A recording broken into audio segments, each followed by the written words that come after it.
Hello guys! Today I am going to show you how to add websites to your home screen. This method lets you add custom names to the icon and custom icons. First go to Safari.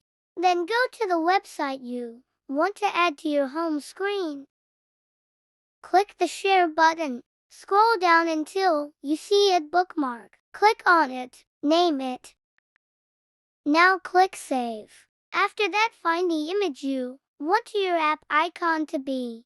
I have chosen one. Just hold the image and save it to Photos, screenshot if necessary. Now go to the Shortcuts app.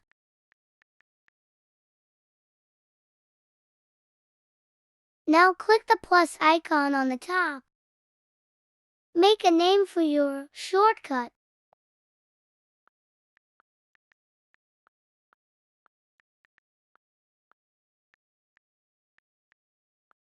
Click Add Action.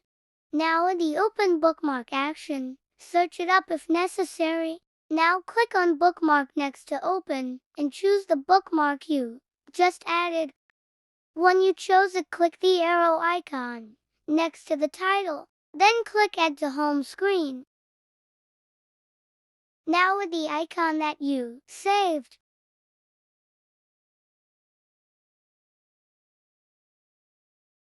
Finished. Let's test it. It works. Please like and subscribe.